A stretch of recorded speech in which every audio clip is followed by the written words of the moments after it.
नमस्कार प्यारे दर्शकों, स्वागत है आपका हमारे धार्मिक ग्रंथ चैनल में।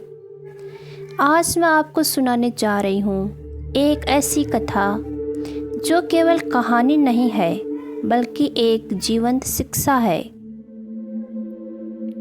क्या आपने कभी सोचा है यह संसार जो हमें इतना वास्तविक लगता है, क्या यह सचमुच सच्चा है? वह सपना जो रात में हमें पूरी तरह वास्तविक लगता है, क्या वह झूठा है? और अगर दोनों ही असत्य हैं तो असली सत्य है कहाँ?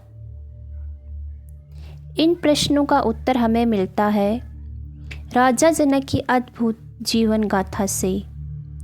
आइए आप और हम मिलकर डूब जाएं इस दिव्य कथा में, जहाँ एक राजा ने वैभव और सत्ता के बीच रहते हुए भी आत्मज्ञान प्राप्त किया था।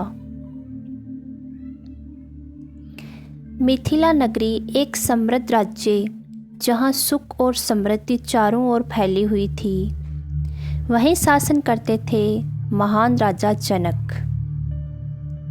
वे केवल एक शासक ही नहीं बल्कि धर्म, न्याय और सत्य प्रियता के लिए प्रसिद्ध थे। उनके पुत्र थी सीता जी, जो आगे चलकर भगवान श्री राम की अर्धांगिनी बनी। लेकिन राजा जनक स्वयं भी साधारण राजा नहीं थे।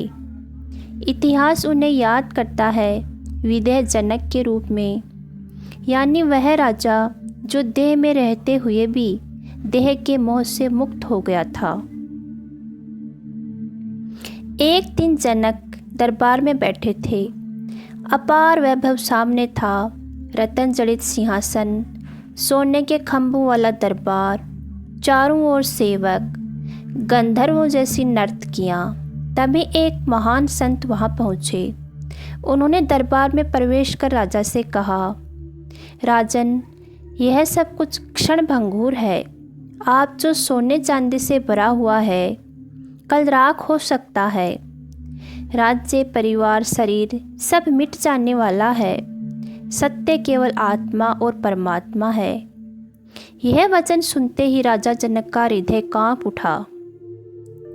कुछ ही दिनों बाद एक रात राजा जनक ने विचित्र सपना देखा। उन्होंने देखा उनका पूरा राज्य नष्ट हो चुका है। महल जल गए हैं, परिवार बिछड़ गया है, सेना हार चुकी है। वे स्वयं दर दर भटक रहे हैं, भूख से व्याकुल और रोटी के लिए हाथ फैला रहे हैं। अचानक सपना टूटा। वे रतन जड़ित पलंग पर लेटे थे। आसपास दास दासियां खड़ी थी और सब कुछ वैसा ही था जैसा हमेशा था। राजा सोचने लगे, आखिर सत्य क्या है?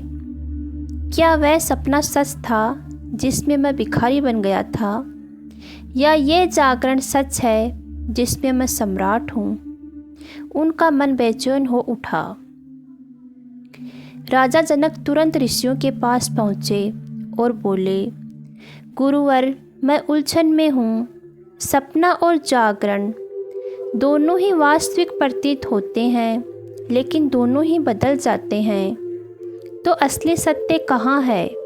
ऋषि ने कहा, राजन, दोनों ही असत्य हैं। सपना जागने पर मिट जाता है और जागरण मृत्यु आने पर मिट जाएगा। सत्य केवल आत्मा है और आत्मा का परम सत्य है परमात्मा। कहा जाता है कि एक बार ऋषि याज्ञवल्क्य ने राजा जनक की परीक्षा लेने का निश्चय किया। दरबार लगा हुआ था। उसी समय महल के बाहर आग लग गई। सेवक भागते हुए आए और बोले, महाराज, महल में भयंकर आग लग गई है। सभी दरबारी घबरा गए, लेकिन राजा जनक शांत बैठे रहे। उन्होंने मुस्कुराकर कहा, ये महल जले या बचे, इससे मेरी आत्मा को कोई हानि नहीं हो सकती। संसार नाशवान है, सत्य तो आत्मा है। ये देखकर ऋषि याज्ञवल्क्य ने कहा, राजन, आप सचमुच विदेह हो चुके हैं। आप ही सच्चे ज्ञानी और कर्मयोगी हैं।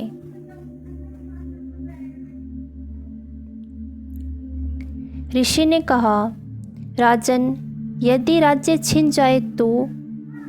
जनक ने कहा, राज्य मिट सकता है पर आत्मा अमर है। ऋषि ने कहा, अगर परिवार बिछड़ जाए तो? जनक बोले, परिवार शरीर से जुड़ा है, आत्मा अकेली ही जाती है। ऋषि ने कहा, अगर मृत्यु सामने खड़ी हो जाए तो? जनक ने कहा, मृत्यु केवल शरीर की है, आत्मा तो न जन्म लेती है न मरती है। अर्थात आत्मा न जन्म लेती है न मरती है। शरीर भले ही नष्ट हो जाए, आत्मा अमर है। राजा जनक ने राज्य त्यागा नहीं। वे सिंहासन पर बैठे, जनता का पालन करते रहे, लेकिन मन में कोई आसक्ति नहीं रखी। उन्होंने जीवन से यही संदेश दिया, कर्म करो लेकिन फल की चिंता मत करो। संसार में रहो लेकिन मोह में मत फंसो। इसीलिए उन्हें आदर्श कर्मयोगी कहा गया। प्रिय दर्शकों, राजा जनक की कथा हमें सिखाती है, धन दौलत और वैभव क्षणिक है, सत्य केवल आत्मा और परमात्मा है। हमें कर्म करते रहना चाहिए, लेकिन मोह माया को छोड़कर। राजा होते हुए भी जनक वैराग्य में जी सकते हैं, तो हम साधारण लोग क्यों नहीं? तो मित्रों, ये थी राजा जनक की दिव्य और अद्भुत गाथा। इस कहानी से हमें यह शिक्षा मिलती है कि हमें इस संसार के सुख दुख में फंसना नहीं चाहिए। हमारा लक्ष्य होना चाहिए आत्मज्ञान और परमात्मा की शरण। अगर आपको ये कहानी अच्छी लगी हो तो इसे लाइक करें, शेयर करें और चैनल को सब्सक्राइब ज़रूर करें, क्योंकि हम रोज़ आपके लिए लेकर आते हैं ऐसी प्रेरणादायक धार्मिक कथाएं। ओम शांति। जय श्री हरि, जय श्री राम।